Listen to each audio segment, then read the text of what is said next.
তো গাইজ আসসালামু আলাইকুম। আমরা চলে আসলাম জাফলং। তো দেখি উজ্জ্বলের অনুভূতি কিরকম। অনুভূতি অনেক ভালো। তো আমরা লোক এক বন্ধু আসিরা ওই যে শৈল ভালো না, এলে খারাপ লাগতেছে। খারাপ লাগতেছে? হ্যাঁ। তোমার কিরকম লাগতেছে? তো ভাই আজকে অনেক রোদ লাগতেছে, তো মাথাটা ঘুরাইতেছে। তো অনুভূতি সেই অনুভূতিটা অনেক ভালো। ইন্ডিয়া যাইতালে আমি আমার মনটা অনেক ধন্য হইলে ইন্ডিয়া গেলে তুমি বিয়ে করে নেবে? অনেক যে কোনো। হৃদয় নাকি ইন্ডিয়া গেলে বিয়ে করে নেবো? হ্যাঁ অবশ্যই, আমি ইন্ডিয়ান নায়িকা অনেক ভালো ভাই, আর অনেক ভালোবাসি। তোমার কিরকম লাগতেছে? এখানে অনুভূতিটা যেমন ভালো না, এখানে করতে আসছিলাম চিল, ওই হোটেলে ভাত খেয়েছি, আমি আল্লাহ উঠছে 1000 টাকা বিল। ভাই সেই বয়স ঠিক আছে। তো সাজিদ তোমার কাছে কিরকম লাগতেছে? এই তো আজকের দিনে অনেক উপভোগ করলাম, অনেক অনেক অনেক অনেক আনন্দের মুহূর্তে গেল। তো সবাই অনেক চিল করতে, সবাই অনেক ভালো লাগলো। তো গাইজ সবারই ভালো লাগতেছে। তো এখন আসছি আমরা একটা কাইল্লা স্যারের কাছে, দেখি কাইল্লা স্যারা কি বলে। তো তোমার কিরকম লাগতেছে কাইল্লা স্যারা? ভাই তখন ভালো লাগছিল, কিন্তু যে ক্যামেরা ধরছে সে আমার চেয়ে ভালো, কিন্তু লং স্যার কালার, সে তার কালারটা ক্যামেরা ধরতেছে না, কারণ সে যে আসলে কালা হাসিছে, দেখা দাঁতটা হয়েছে রঙিন, বুঝেছে রং চাইছে, আসলে সে দাঁত মরদে না।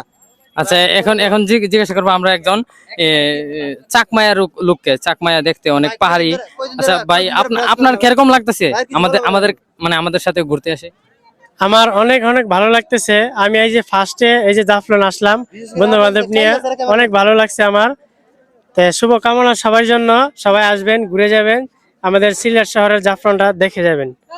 তো জায়গাটা অনেক সুন্দর আসলেই। তো এখন আমরা অবশেষে জিজ্ঞাসা করবো আমাদের একজন সদ্য সম্মানিত একজন বড় ভাই। ভাইকে অনেকে চিনেন, দেখেন ভাই মাছ ধরে আমাদের নদীতে, অনেক বড় বড় মাছ ধরে। তো দেখেন ভাইকে। কি ভাই কি বলবো, ভাই কিরকম লাগতেছে আপনার কাছে এই জাফলং এসে? এমন একটা ভালো লাগছে যে আমার জীবনে ফার্স্ট আসলাম জাফলং। এত একটা সুন্দর জায়গা দেখে আমার মন ভরতেছে না, মন চাইতেছে আরো ঘুরবো। তো শুনলেনি তো সবার কাছে কিরকম লাগতেছে। তো দেখেন আমরা আরো ঘুরি। আমরা এখানে এখন দেখে দেবো আমার কাছে দাও। তো আমরা এখন পানিতে নামবো, দেখি।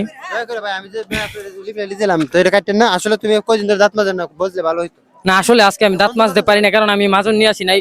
আমরা যে হোটেলে রুম বুক করছিলাম, তো হোটেলেও কিছু পাইছি না আশেপাশে।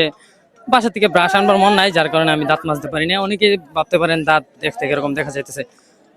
যাই হোক, সাথে দেখেন আমরা কতটুকু যাই, কি করি দেখতে দেখেন। আমাদের সাথে সবাই আছে, উজ্জ্বল আছে, আতাপর আছে, হ্যাঁ হৃদয় আছে, আরও ভাই বেড়াদার আছে।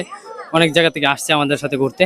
সবাইকে ক্যামেরার সামনে শো করতে পারি নাই, তো দোয়া করবেন আমাদের জন্য। সাথেই দেখেন